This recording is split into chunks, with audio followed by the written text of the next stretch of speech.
In this lesson, we will examine some techniques for solving quadratic equations. To begin, a quadratic equation is any equation that can be written in the form ax squared plus bx plus c equals 0, where a does not equal 0. So here are some examples of quadratic equations. Notice that we could take these equations and write them in the form ax squared plus bx plus c equals 0.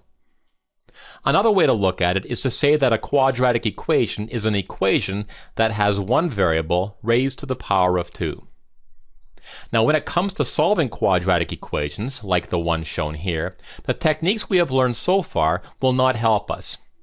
For example, we might try to solve this question by first subtracting 23 from both sides of the equation. But then what do? If we add 9x to both sides, the equation appears even more problematic. So it appears that we need a new technique for solving quadratic equations. To introduce this new technique, I'll pose the following question. If a and b are numbers, and we are told that a times b equals 12, what conclusions can we make about the values of a and b? Well, if a times b equals 12, then it could be the case that a equals 2 and b equals 6. Or it could be the case that a equals 12 and b equals 1. Or a could equal -3 and b could equal -4.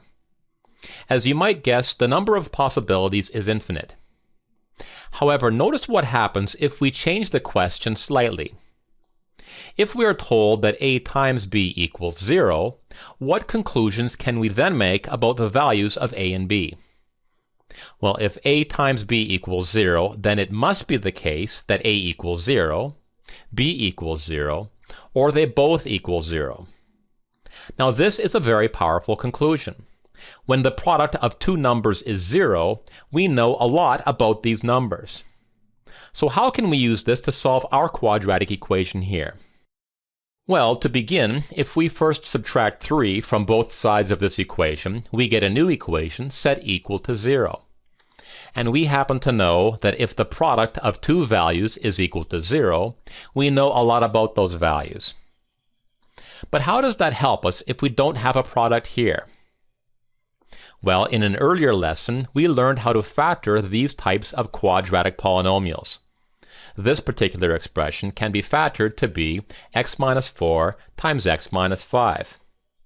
Notice that we now have something times something equals 0.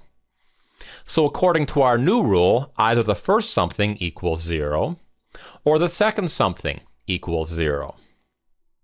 Now if x minus 4 equals 0, then x must equal 4, and if x minus 5 equals 0, then x must equal 5.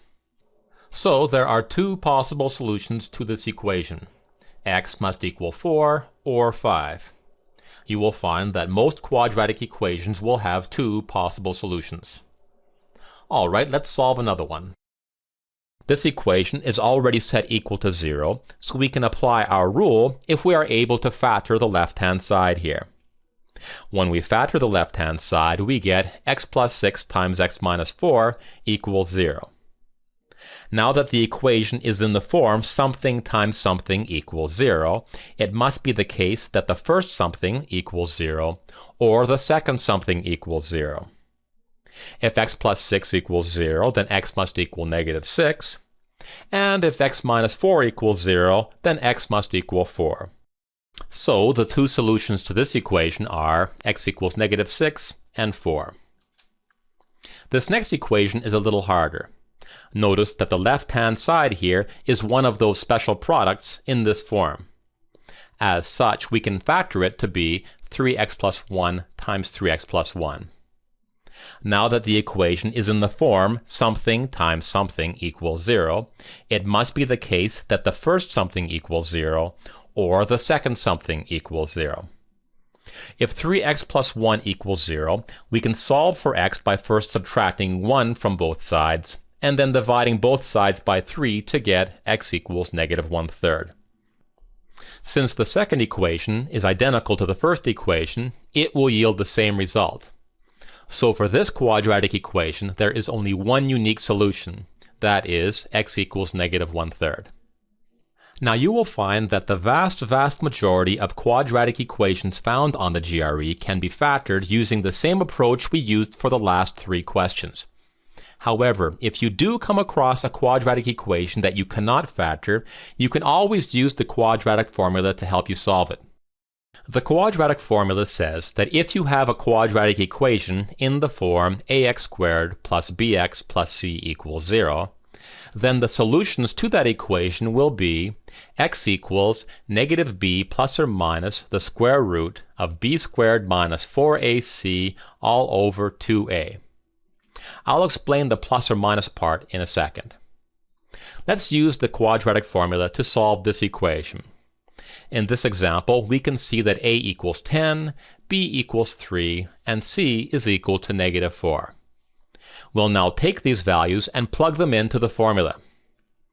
From here we can simplify the part inside the square root to get 169. And the square root of 169 is 13. So we now have x equals negative 3 plus or minus 13 all over 20. This means that one of our solutions is x equals negative 3 plus 13 over 20. And the other solution is x equals negative 3 minus 13 over 20. Let's simplify the first one. Negative 3 plus 13 is 10, so we have 10 over 20, which is equal to 1/2. For the second solution, we have negative 3 minus 13, which equals negative 16, and negative 16 over 20 can be simplified as negative 4/5. So the two solutions to this equation are x equals 1/2 and x equals negative 4/5. Now, as I said, it is very unlikely that you will ever need to apply the quadratic formula to a GRE question. However, it is conceivable that there are some advanced questions out there that might require you to know a little bit about this portion of the formula inside the square root. The question might require you to be aware of the fact that some quadratic equations cannot be solved. They have no solutions. This occurs when we get a negative value inside the square root sign here. Since we cannot find the square root of a negative number, it must be the case that a quadratic equation will be impossible to solve if we end up with a negative number inside the square root. So if we have a quadratic equation in the form ax squared plus bx plus c equals 0, such that b squared minus 4ac is negative, then that quadratic equation will have no solution. If b squared minus 4ac is greater than or equal to 0, then that quadratic equation will have a solution. Okay, let's summarize. In this lesson, we learned that equations that can be written in this form are called quadratic equations. Most, if not all, quadratic equations you will encounter on the GRE can be solved by factoring. If a quadratic equation is solvable, it will have either one or two solutions. You can use the quadratic formula for solving quadratic equations that are difficult to factor, and there are certain conditions under which quadratic equations do not have solutions.